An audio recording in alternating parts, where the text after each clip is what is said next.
Mr. H. Clarence Whipple. The day is Thursday. The date is March the 29th, 1962. The time is 9 o'clock in the morning. And we are visiting with Mr.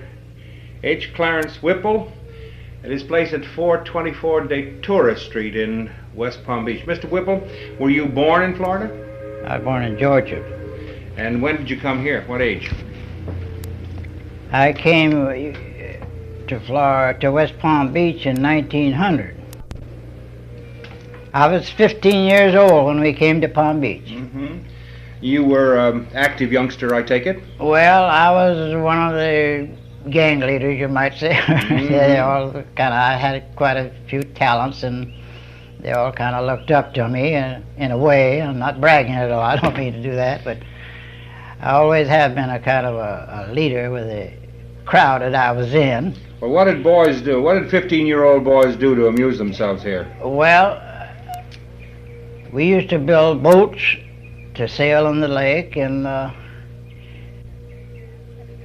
at that time the biggest excitement was bicycle riding, I guess. Mm-hmm. And then we had teenage parties and dances, and did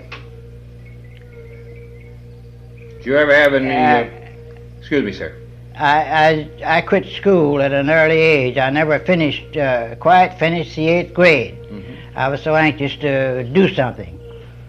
I opened up a repair shop, and I repaired furniture and painted signs. I learned to paint signs well, in fact, when I was 10 years old, we lived at Cocoa, and I used to put pictures on the blackboard for the teacher when I was 10 years old. Where'd you kids ride? Bikes? Oh, well, we used to ride. We had our races was around 2 blocks. They started where Burdines is, and we rode south a block and turned. The old fire hall used to be there on the corner of Datura and Dixie, and we go east then down to Narcissus and north back on Clematis, and then back the home stretch on Clematis back to Dixie. It was just supposed to be about a half a mile around, and it took 10 times around to be a 5-mile race. Were you pretty good? Did you win a lot of those races? Oh, well, I used to be pretty good, yes. I only lost 2 races, my first and last. Oh, really? My first race, I wasn't quite old enough for the older fellas, but I won second. I got second place. My first race was on the Ponciana Australian, what they call that? Tag race? No, it was a relay race. From the ocean to the lake was a wide paved pavement. They call that Royal Pond, not the Royal. Oh, it's so long ago I forgot what they call that, but. You had a race on that course? The race was on that course. It was 2 relays, 5 people each, and I won my race, and then I raced with the fellow that run his race and the other 5, and I got second. Now, how did you fit into the group when you came here? You were a 15-year-old. Did they accept you readily? Oh yes, I was accepted readily. Of course, when they had a program when we came to town that they usually bumped the newcomer to initiate it. Oh. And I went down to the post office. The post office was in on Narcissus Street, just opposite the bus station and about on the alley there, just south of Montgomery Ward's parking lot now. And I went around my first day in town, and there's a bunch of boys around there, and they were going to bump me. Uh-huh. And I said, and I bowed up a little bit, you know, and one of them said, oh, you must have fight, don't you? But they never did bump me, and I was accepted, and we had from then on, they knew I wasn't to be pushed over. Tell me, Mr. Whipple, you mentioned as passing the firehouse on that first race course of yours. What kind of a fire department did they have in those days? Well, they had a pretty good little, well, hate to say it, but I think they had a more efficient fire department then than they got now. Was it a voluntary department? No, it was a paid department, and they're very good crew. Horse-drawn vehicles? No, they had They did, huh? regular equipment. Well, in the very early stages, let me see, I can't remember what we did. We didn't have any fires to mount anything. I don't remember whether our very first fire department was, I can't remember what that was. What about the police department? Well, the police department was too efficient. I remember one time I was going, when I was just a kid, I was going down to Delray to pack tomatoes. I rode my bicycle up to the station, and the train was almost a little over half an hour late. And I said, oh, I'll go back down and wait at the store. It was on Clematis Avenue. So I come back down to the store, and I was on the right hand of the street, and I rode the bicycle across the street, and they arrested me for going across the street on a bicycle. And oh boy, I was mad.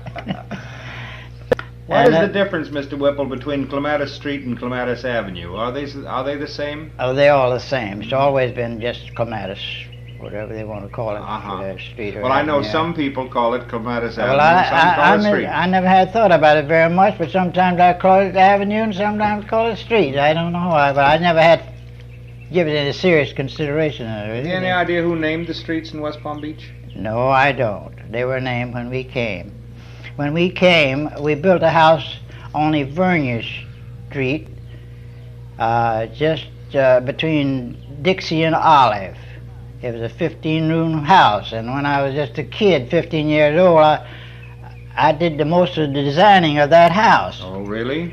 And they recently, my mother kept boarders there, and she boarded the high-class mechanics from New York that built the Flagler Museum.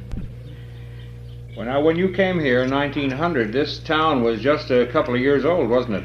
If I remember right, there was 3,000 people here then. That's the best of my recollection. I may be wrong, but there was some... They still have any of the tents and shacks that were run up when the Flagler workers were settled here? No, over on Palm Beach they had a section called the Sticks, where the colored people, the mechanics lived. The stick, and they had houses and shacks were made out of barrel staves and crooked sacks and just poles and one thing and another. Where was that located? That was over about around where the Catholic Church is, in through there. What were the principal buildings in West Palm Beach when you came? Well, they had the old Palms Hotel and a few stores along Clematis Avenue. Did the Anthonys have a store there then? The Anthonys had a store, yes. They had a store on the corner where Walgreen is now. That was their store then. And the fire and the police station? Fire and the police station. I can't remember where the police station was then. You ought to know. They arrested you. No, I didn't go to jail. Oh, I see. But they fined me $5 for crossing the street on a bicycle, which I never have gotten over yet. It's the same cost now. It was a funny thing about that. The man that arrested me, my daddy, was going to give his son a set of furniture for his birthday, for his wedding present. And I said, Dad, you know what his daddy done to me? He arrested me for riding a bicycle on the street, and he didn't get his furniture. So that's the way things work out, Did they have big doings around here on the 4th of July? Well, that was at that time, we usually had a little celebration most every 4th of July. I remember one especially that I took part in. I had at those days, was my height of my racing days. I was very much interested in bicycles. And I knew these other people weren't going to do anything fabulous, so Judge Curry, at that time was the mayor, and he was the head of the whole thing, and I had him appoint me the chairman of the program committee. So I took over, and that whole celebration only cost $112. And that was derived from advertisements that I secured for the program. And with that $112, the outstanding features, I gave $35 for the best decorated automobile, and Mrs. Metcalf won that, I remember. And I guess you talked to the Metcalfs. Not yet, but I plan to. Oh yeah, they're old timers. And then I had potato races and three-legged races and foot races and sack races, and all around $5 and $10 for the prizes. And another, I had the bicycle race was the main feature of them days. We had quite a crowd you'd see when we had a bicycle race, standing on the corners, and it would be filled with people. We had the most interesting thing at those days we had. So I went to the wholesale bicycle dealer, and Mr. Barco, and got a $50 bicycle at the wholesale for $35. And then when the time came for the races, I turned all the judging over to Mr. Richard Dick Ray, and I got in the bicycle race. Oh, that figures. So I think if I remember right, there was 12 of us in the race. We had 6 in front, and then 6 wasn't wide enough for the whole 12 to start in a row, but 6 of us in front and 6 behind. I got the very last one in behind. But I was very lucky in winning the bicycle. If I remember right, there's only 3 of us left in the race at the finish. Oh, all the rest fell all off? Of them fell out or fell off or something. But 5 miles going as hard as you can is pretty good. What was the roadway like? Oh, we had, the streets were paved at that time. When we first came, there was just a little shell street down Clematis Avenue. We didn't go all the way across. And same with the other streets. They were all of shell, and they didn't quite go all the way across to the sidewalk. And of course, some of them didn't even have sidewalks. What were the makes of the bikes that were most popular then? Well, I had a Yale with a low gear for '84, and I had this Defiance that I won as a prize. It was 112 gear. I don't know who the Defiance was made by, but single sprockets, huh? It's a fixed sprocket on the rear. Oh yes, single sprockets. That's all. Yeah.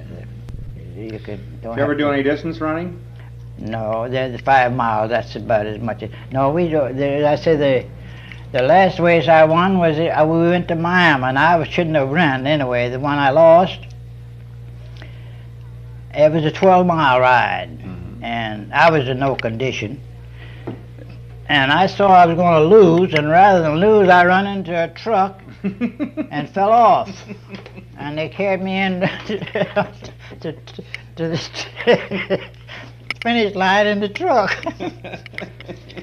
So I didn't want to look bad, that I'd be lost.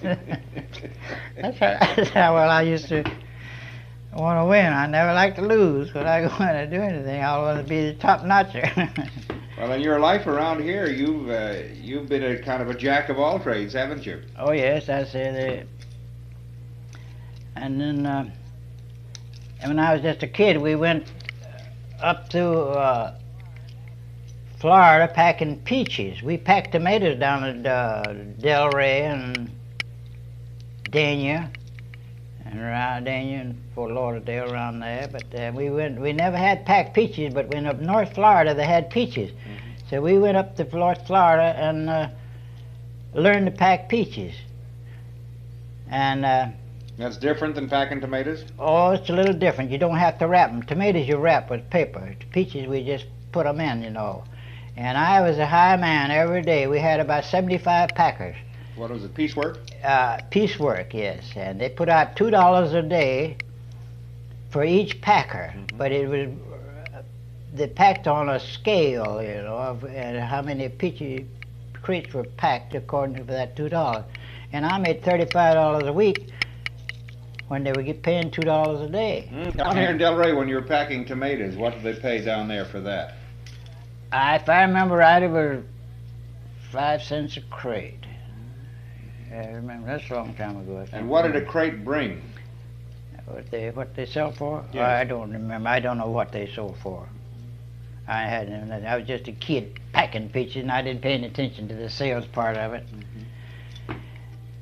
But they had buyers, just like they do now, I think, come and offer according to the market, you see. They varied in price. All sold on a commission basis, I presume. I think so, yeah. Of course, the same as they do now. It's not, there's some they come and give you so much, tell you how much they'll pay you for it, you know, according to the market. You remember anything else from those old days? Any recollections? Let me give you time to think. Yeah. Now, Mr. Whipple, what about church life here? Did you belong to a church? Well, we came there, we belonged to the Congregational Church. I was down on the corner of Detour and Olive Street. It's just last couple of years or so ago, it burned down. Was that the first church here? Well, I really don't know. There's some controversy about that. Do you remember who the minister was when you came? No, can't. My memory of that it's kind of, at my age, it seems like I'm losing those old time things. I don't think so. You can't remember everything. My sister would remember, I'm sure, but I can't remember. The Dr. Anyway, then. Does the name Walker strike a spark? Yes, that strikes, but I don't know whether he was the first one or not. I remember that Mr. Stower, he was a big pillar in the church. He owned the hotel, the Palms Hotel. They run the Palms Hotel. What about railroad? Did you and the rest of the boys ever take rod rides on the railroad? No, I wasn't that kind of a guy. I was more serious than that. Did you meet the trains as they came in? No, I didn't have that. When I lived before we came to Palm Beach, I lived at Eden. When I was 12 years old, I built a car that I could put on the railroad track and propel it up and down the road. Oh? But made it out with wooden wheels. And I was just a kid then, but I had to have something for excitement. But they kind of made me do away with it, so a train would come and catch me. So. Did you work in the pineapples up there? No, my daddy had two stores. He had one at Eden and one at Jensen. Of course, Eden now is completely off the map. There's nothing there anymore. But my dad had the post office and a store there at Eden. And the pineapple was there just like an ocean. You could just, as far as you could see, and they shipped trainloads of pineapples out of Eden and Jensen there. What was your father's name? Henry. Henry Whipple. Henry Whipple, yes. And was his one of the stores that was burned in the fire in Jensen? No, he sold out. He sold both stores, and we came to Palm Beach and built the old place on Livonia Street, and we called it the Sans Souci. It was just recently torn down. It's just this side of the Federal Savings Bank. They've got a parking lot there now. Parking lots are more valuable than the buildings. Were there any clubs around here? I can't remember at that time. I remember that when I was a kid, I organized young boys that were just a little bit younger than I was, and I was kind of the overseer of it. And we had a boys' club. And remember the name of it? No, I can't even remember the name of that. It was just a club that we organized so we could have parties and kind of a little organization, you know. What'd you do at your parties? Oh, as I say, the biggest thing we did was dance and play games and just kid stuff, you know. Were there a lot of girls around here in those days? Oh, just about as many girls as there were boys. Oh, really? Yeah, I was in. It was funny what happened when I was in Eden. Before we came down here, I knew a young lady there who was 18 years old, and I was 12 years old. And I was more jealous of her than any girl I ever went with since, I think. I just about died when she had a date with somebody her own age. She'd come over to the house on Sundays and have dinner with us and help me wash dishes and kiss me, and boy, I was in I was floating in the clouds. But when we came to Palm Beach, she married a man that his daddy owned the Keystone Hotel, Mr. Cook. And I fell in love with his younger sister, so that kind of squared things off. So, well, they must have been great days around here, as you remember them. Everybody knew everybody, practically. Everybody. I told a recent city manager, and I got quite a rebuking for it. I told him I wish the town would go back 50 years. And I really meant it. Boy, we used to have a good times in the good old days. There wasn't so many restrictions on that you couldn't do nowadays. You can't do this, you can't do that without a permit. And some things you want to do very bad, they won't let you do it all. So I was very serious when I said I wish the town would go back 50 years. Don't think if it he'd will. have been in my, I'm afraid it won't. Mm-hmm.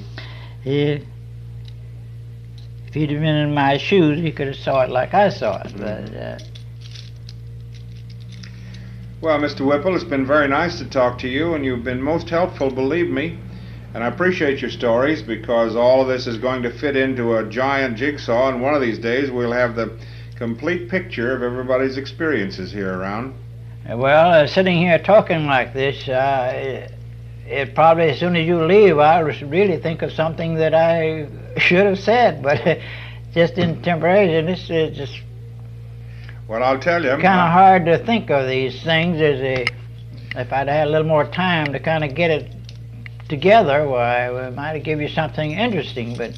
Well, you've given me some very interesting material, and I'm going to be back here next week. And if I may, I'll call you on the telephone, and if you've got anything else to say, I'll come around and talk to you again. How is that? That's very wonderful. Okay. Thank you, sir. I wish you all luck in your program. Thank you.